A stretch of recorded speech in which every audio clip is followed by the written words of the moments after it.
Gada-gadi, oh.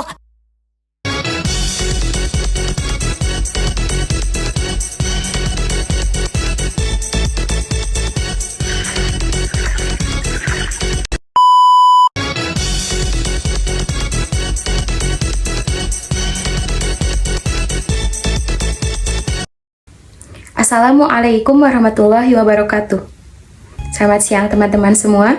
Perkenalkan, nama saya Royani Ramadanti dengan NIM 2422007 dan saya dari kelas B1 2024 Pendidikan Bahasa Inggris. Pertama-tama, marilah kita panjatkan puji dan syukur kehadirat Allah Subhanahu wa Ta'ala karena atas rahmat dan karunia-Nya kita masih bisa berkumpul di dalam Zoom meeting dalam rangka mengikuti perkuliahan seperti biasanya untuk mata kuliah Bahasa Indonesia. Tak lupa sholawat serta salam semoga tercurah limpahkan kepada Nabi kita semua, yaitu Nabi Muhammad SAW.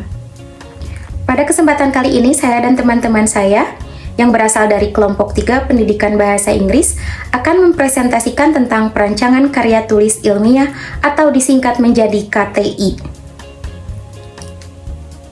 Mata kuliah Bahasa Indonesia dan dosen pengampu Bapak Yusef Ahmadi FSS MHum. Sebelumnya, izinkan saya memperkenalkan nama-nama anggota kelompok kami.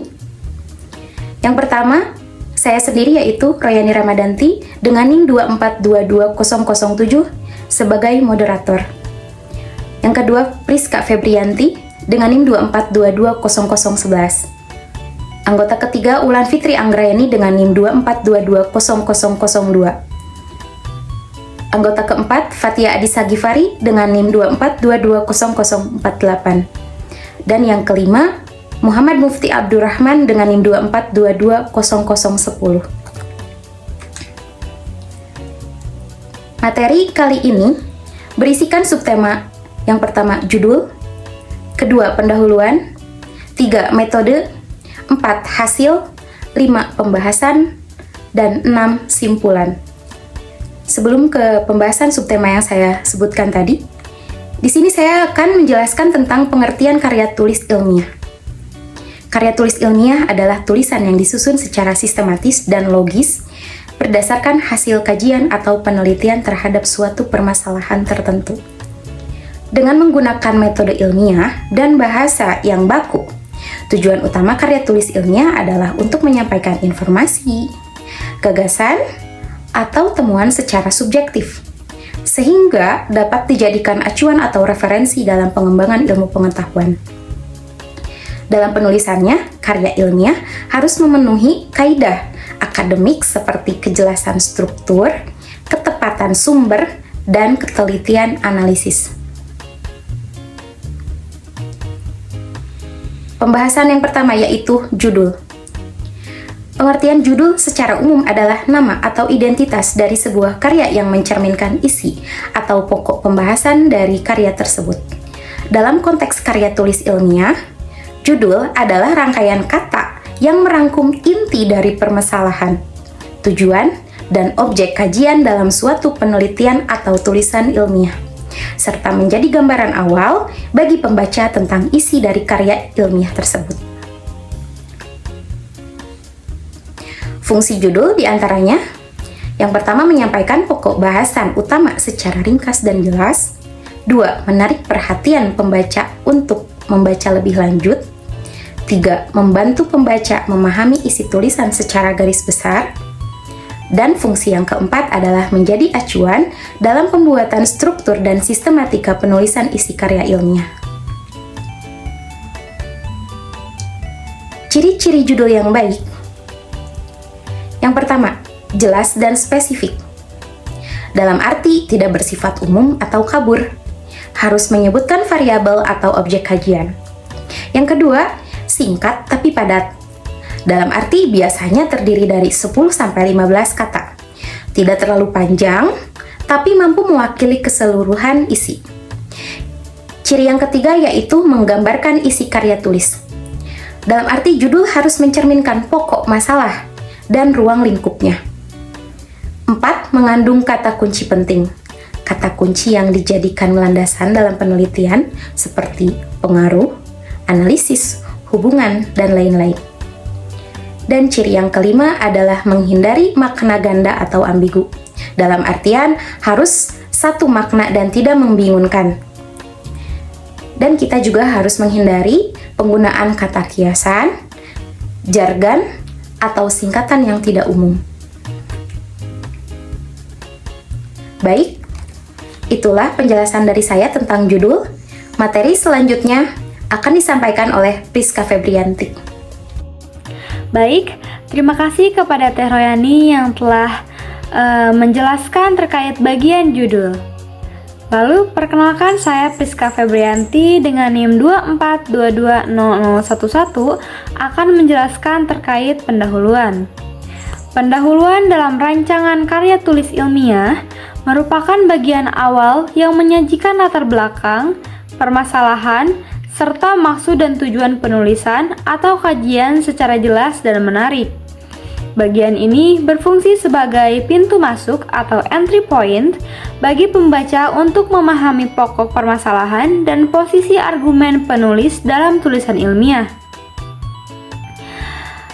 Dalam karya ilmiah seperti skripsi, tesis, atau disertasi, pendahuluan disusun secara sistematis dan seringkali dibagi ke dalam subbab yang mencakup latar belakang, identifikasi dan rumusan masalah, tujuan dan manfaat penelitian, serta hipotesis atau kerangka pikiran jika ada atau jika diperlukan. Lalu, meskipun pada jenis karangan ilmiah populer atau artikel struktur ini tidak selalu ditampilkan secara tegas, esensinya tetap memuat unsur-unsur penting tersebut guna menjelaskan perlunya suatu kajian atau penelitian dilakukan. Baik, selanjutnya bagian pendahuluan memuat tinjauan pustaka dan unsur-unsur penting sebagai berikut. Yang pertama, latar belakang. Latar belakang menjelaskan fenomena aktual yang relevan secara teknis, sosial, atau kultural untuk diteliti, serta alasan ilmiahnya harus didukung teori dan referensi pustaka yang relevan. Penelitian sebelumnya, baik oleh penulis maupun orang lain, perlu dikaji untuk menunjukkan perbedaan, pelengkap, atau kesinambungan dengan penelitian yang sedang dilakukan. Jika penelitian dilakukan di daerah tertentu, pengantar tentang profil wilayah riset juga perlu disertakan. Yang kedua, rumusan masalah. Rumusan masalah menyajikan permasalahan dalam bentuk pertanyaan penelitian yang dikaitkan dengan disiplin ilmu terkait. Yang ketiga, ada tujuan dan manfaat penelitian. Ini menjelaskan secara spesifik tujuan penelitian serta manfaatnya, baik dari segi kebijakan, pemecahan masalah, evaluasi, kurasi, maupun kontribusi terhadap pengembangan ilmu. Lalu yang keempat, hipotesis. Jika ada, disajikan sesuai kebutuhan, tergantung pada masalah atau tujuan penelitian. Yang kelima, ada rancangan penelitian bila relevan. Dapat memuat metode, alat, tempat, dan waktu pelaksanaan riset atau percobaan. Yang keenam, ada tinjauan pustaka atau landasan teori. Ini menyajikan teori dan hasil riset relevan yang mendukung penelitian. Tujuannya adalah untuk menunjukkan posisi dan kontribusi penelitian dalam khazanah keilmuan. Tinjauan pustaka harus aktual, relevan, dan dikutip dengan benar. Menggunakan sistem kutipan seperti catatan perut atau catatan kaki. Informasi dari sumber lain harus jelas asal-usulnya dan ditelusuri hingga ke sumber asli jika kemungkinan atau memungkinkan.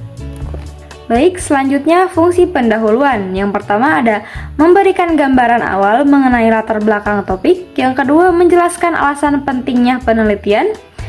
Yang ketiga, memuat rumusan masalah, tujuan, dan manfaat penelitian. Baik, selanjutnya terkait metode akan dijelaskan oleh Teh Wulan. Perkenalkan, nama saya Wulan Fitri Anggraini. Di sini saya akan memaparkan materi terkait metode dan hasil penelitian dari perancangan karya tulis ilmiah. Terdapat 3 metode yang dapat dilakukan. Yang pertama metode kuantitatif, yang kedua metode kualitatif, dan yang ketiga metode campuran. Yang pertama, metode penelitian kuantitatif merupakan jenis penelitian yang menghasilkan sebuah penemuan dengan menggunakan prosedur statistik atau cara lain secara kuantitatif atau terukur. Metode penelitian kuantitatif memiliki beberapa karakteristik diantaranya: 1. Menerapkan pola pikir deduktif untuk memahami sebuah fenomena dengan menggunakan konsep yang bersifat khusus. 2. Menggunakan logika positivistik dan menghindari segala sesuatu yang bersifat subjektif. Ketiga, peneliti menempatkan diri sebagai bagian yang terpisah dengan objek yang diteliti. Yang keempat, pengumpulan data dilakukan melalui pengukuran menggunakan alat yang baku dan objektif. Yang kelima, hasil penelitian berupa generalisasi dan prediksi terlepas dari konteks waktu dan situasi. Jenis penelitian yang menggunakan metode kuantitatif.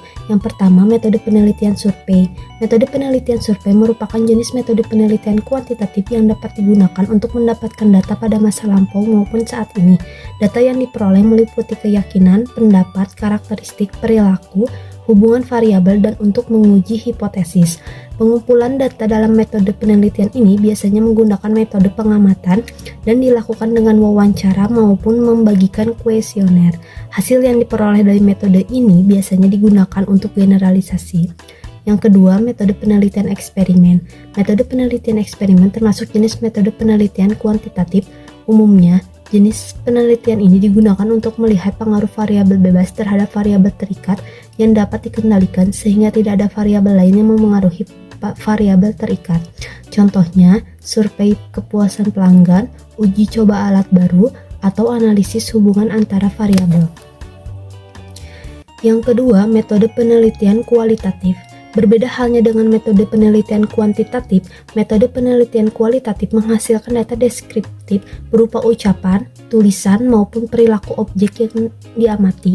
Menurut sumber yang sama, jenis metode penelitian kualitatif menggunakan teknik pengumpulan data secara triangulasi atau gabungan. Adapun beberapa karakteristik metode penelitian kualitatif meliputi: yang pertama, menerapkan pola pikir induksi atau empiris rasional sehingga menghasilkan grounded theory, yakni teori yang timbul sesuai data, bukan dari hipotesis. Yang kedua, mengutamakan perspektif partisipan. Yang ketiga, menggunakan rancangan penelitian yang berkembang selama penelitian berlangsung. Hal tersebut berbeda dengan metode kuantitatif yang menggunakan rancangan penelitian baku. Yang keempat, pengumpulan data didasarkan pada prinsip fenomenologis, yakni dengan memahami suatu gejala atau fenomena yang dihadapi secara mendalam.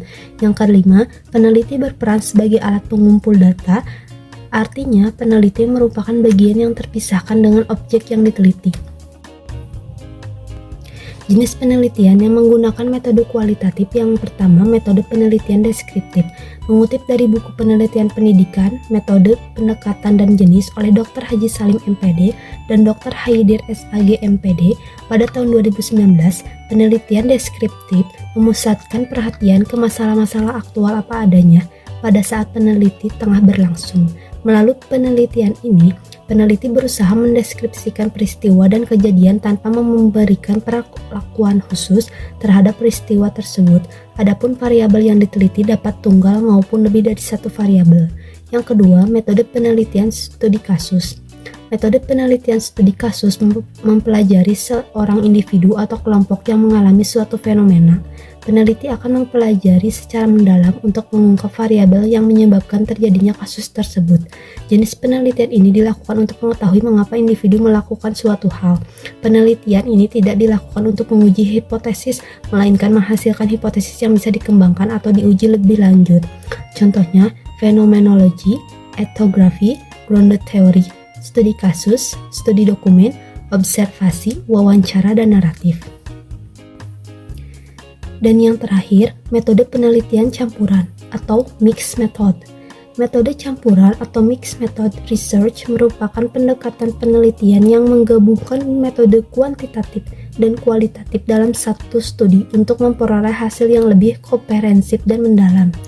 Metode campuran digunakan ketika 1. Jenis data saja, kualitatif atau kuantitatif, tidak cukup menjawab rumusan masalah secara menyeluruh. Yang kedua, peneliti ingin memvalidasi hasil dengan membandingkan data numerik dan data deskriptif. Yang ketiga, diperlukan pendalaman konteks setelah data kuantitatif dikumpulkan atau sebaliknya. Contoh penelitian yang menggunakan metode campuran atau mixed method yakni yang pertama, survei kuantitatif menggunakan kuesioner untuk mengukur tingkat kepuasan mahasiswa atau data numerik. Yang kedua, wawancara kualitatif mendalami alasan di balik kepuasan atau ketidakpuasan mahasiswa terhadap sistem daring. Yang ketiga, analisis gabungan menyajikan data statistik dan kutipan naratif untuk memperkaya kesimpulan. Langkah-langkah menentukan metode penelitian. Yang pertama, tentukan masalah dan rumusan masalah. Yang kedua, tentukan tujuan penelitian. Yang ketiga, tinjau literatur untuk melihat pendekatan yang relevan. Yang keempat, pilih pendekatan kualitatif, kuantitatif, atau campuran. Yang kelima, tentukan teknik pengumpulan data. Dan yang keenam, tentukan metode analisis data. Materi yang keempat, hasil penelitian. Hasil penelitian adalah penyajian data dan temuan yang diperoleh dari proses pengumpulan dan analisis data. Sesuai dengan metode yang telah ditentukan, hasil ini harus 1. Relevan dengan rumusan masalah. 2. Disampaikan secara objektif tanpa interpretasi berlebihan. Yang ketiga, menjadi dasar dalam pembahasan dan penarikan kesimpulan. Tujuan dan prinsip dari penelitian. 1. Tujuan penyajian hasil penelitian memberikan informasi faktual hasil analisis data. Yang kedua, menjawab rumusan masalah dan memenuhi tujuan penelitian. Yang ketiga, menyediakan dasar yang kuat untuk pembahasan dan interpretasi.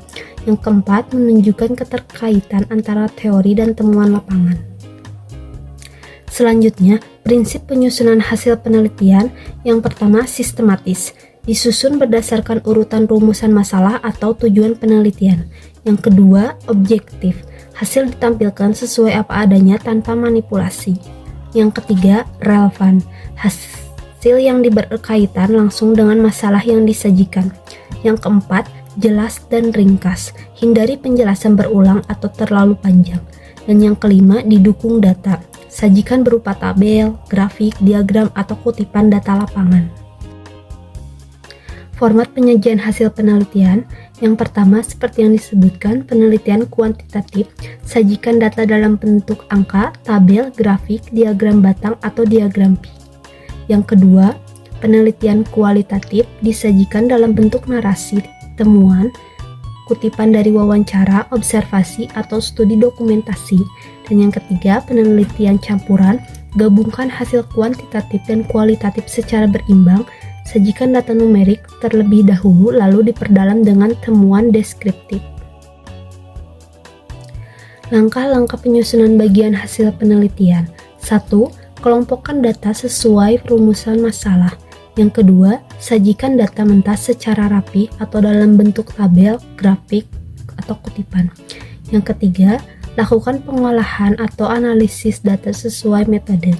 Yang keempat, tampilkan temuan utama tanpa memberi interpretasi terlebih dahulu. Yang kelima, buat ringkasan hasil jika perlu dalam bentuk narasi singkat di akhir subbab. Untuk materi selanjutnya akan saya serahkan ke rekan saya selanjutnya. Halo, nama saya Fatia Disa Givari dengan NIM 242248. Di sini saya akan membacakan pembahasan pada karya tulis ilmiah. Hubungan hasil dengan rumusan masalah pada karya tulis ilmiah. Dalam proses penulisan karya tulis ilmiah, setiap hasil yang diperoleh dari penelitian atau pengamatan harus kembali dikaitkan dengan rumusan masalah. Rumusan masalah merupakan pertanyaan utama yang ingin dijawab melalui karya tulis tersebut. Maka bagian hasil dan pembahasan tidak boleh berdiri sendiri. Harus relevan dan menjawab pertanyaan tersebut secara tuntas. Hubungannya, penjabaran langkah-langkah tersebut merupakan jawaban langsung dari rumusan masalah. Dalam pembahasan, penulis bisa mengulas mengapa setiap langkah itu penting, apa akibatnya jika salah satu langkah dilewatkan, bandingkan dengan teori atau pedoman penulis ilmiah dari pakar, misalnya dari buku metodologi penelitian. Dalam membahas hasil perancangan, penulis harus 1. Mengingat kembali rumus masalah dengan cara yang jelas, baik secara langsung maupun tidak langsung. 2. Menjelaskan bahwa hasil perancangan sudah menjawab setiap pertanyaan yang diajukan dalam rumusan masalah. 3. Menyusun pembahasan secara beruntun dan logis mengikuti urutan rumusan masalah. Contoh hubungan, misalnya dalam perancangan karya tulis ilmiah, rumusan masalah adalah apa saja langkah-langkah yang diperlukan dalam merancang karya tulis ilmiah yang baik dan sistematis. Maka hasil dari perancangan akan memuat 1. Identifikasi bahwa langkah awal pemilihan topik yang sesuai. 2. Diikuti perumusan masalah, tujuan, dan manfaat. 3. Lalu penyusunan kajian teori, metodologi, dan kerangka penulisan. Baik, simpulan. Simpulan adalah bagian akhir dari karya tulis ilmiah yang berisi ringkasan dari keseluruhan hasil dan pembahasan yang telah dilakukan. Simpulan disusun secara singkat namun padat dan harus mampu menjawab rumusan masalah yang telah diajukan di bagian pendahuluan.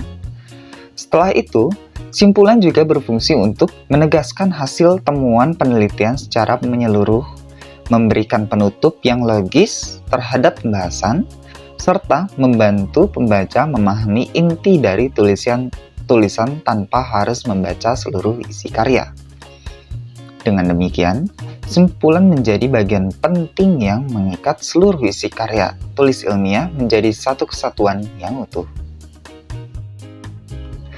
Ciri-ciri simpulan yang baik yaitu singkat, padat, dan jelas, tidak mengandung informasi baru, berdasarkan fakta dari hasil penelitian, relevan dengan tujuan penelitian. Berikut adalah contoh kalimat simpulan. Berdasarkan hasil penelitian, dapat disimpulkan bahwa penggunaan media sosial secara berlebihan berdampak negatif terhadap konsentrasi belajar mahasiswa. Jadi, berdasarkan pemaparan materi, dapat disimpulkan bahwa perancangan KTI atau karya tulis ilmiah harus dilakukan secara sistematis dan terstruktur, dimulai dari penentuan judul yang jelas dan spesifik, penyusunan pendahuluan, pemilihan metode penelitian yang tepat, penyajian hasil yang objektif, pembahasan yang mendalam, hingga penyusunan simpulan yang padat dan menyeluruh. Setiap bagian saling berkaitan dan memiliki peran penting dalam membangun kualitas serta kredibilitas karya tulis ilmiah secara keseluruhan. Dengan memahami dan menerapkan setiap unsur dengan baik, penulis dapat menghasilkan karya ilmiah yang bermutu dan bermanfaat bagi pengembangan ilmu pengetahuan. Baiklah, mungkin sekian saja yang bisa saya dan teman-teman saya sampaikan. Mohon maaf bila masih banyak kekurangannya, dan terima kasih untuk teman-teman atas perhatiannya. Mungkin sekian saja. Assalamualaikum warahmatullahi wabarakatuh.